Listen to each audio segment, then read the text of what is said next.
Federal Government is Bruce Hawker, the chairman of government relations firm Hawker Britain. Mr Hawker has worked as a strategist for the Labor Party on numerous state and federal election campaigns over the last 20 years. Bruce Hawker, let me start by asking you, the government is poised to get a policy victory if the carbon price legislation passes through Parliament, which it looks like it will, but that's going to be quickly followed, possibly, by a defeat about trying to resurrect this Malaysia deal, people swap deal. Does that seem odd to you that two crucial pieces of legislation are going to bump up quite close together?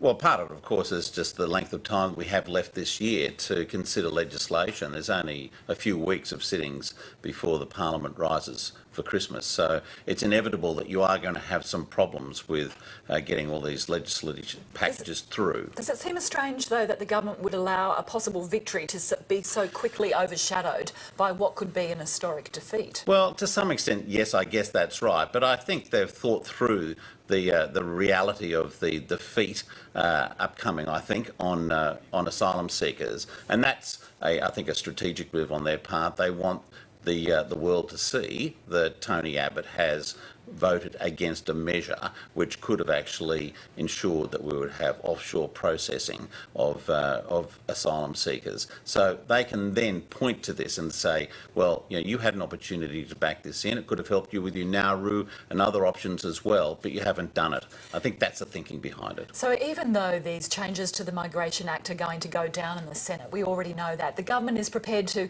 wear the pain of a defeat on the floor of the House of Representatives in order to make a political point that the opposition voted against something. I mean, do you think the public is really going to understand that or even care? Well, they'll have to campaign on it. They'll have to go out there between now and election day and keep reminding people that Tony Abbott could have been part of the solution. Instead, he became part of the problem yet again. So this feeds into their description, I guess, the narrative of Tony Abbott as somebody who's always negative. He's never there to help. He's always there to impede. But it's a story that the Australian public is not reading at the moment. They don't get it. No, I think that's true. And I think, although I do think that the Australian public understands that Tony Abbott is basically Mr. Negativity.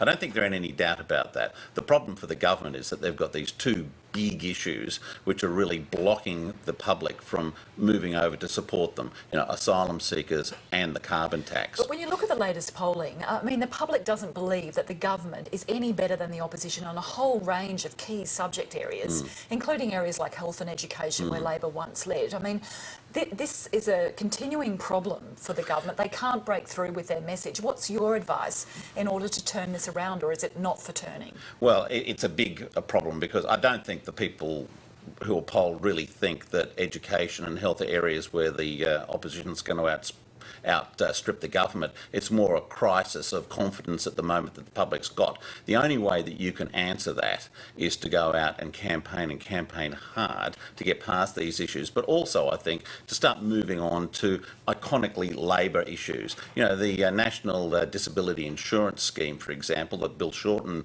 has got through, is a big plus for Labor because it says these are the sorts of values that we as a Labor government can sell to you, the public, in spite of the problems you might have with carbon tax and so forth. But Labor has tried that around the time of the federal budget, and certainly after that they've campaigned on welfare issues, health deals with the state. I mean, it's not working.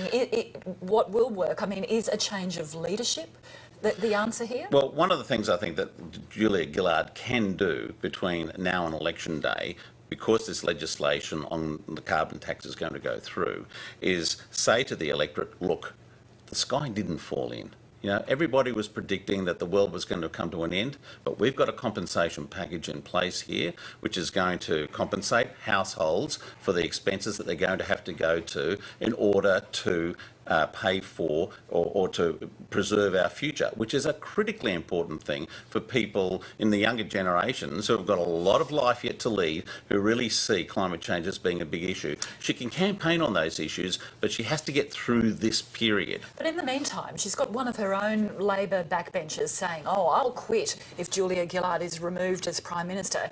Graham Perrett from Queensland. He's brought the leadership issue up again on the very week that the government is trying to, it's an own goal. mean, why do these things keep on happening? Really unhelpful, I've got to say. Really unhelpful. And I'm not sure really what was motivating Graham Perrott when he said those things. I mean, it's obviously heartfelt, and he must be picking up these concerns in his own electorate, and he's responding to them. But do you think, for example, Kevin Rudd is really going to make a serious tilt at returning to the prime ministership, and is that the answer? Well, obviously we're hearing a lot of noise about that, but when you actually get a sense from people inside the caucus as to what's happening, we're not getting that real loud noise on the line, if you like, which you normally get when a challenge is imminent.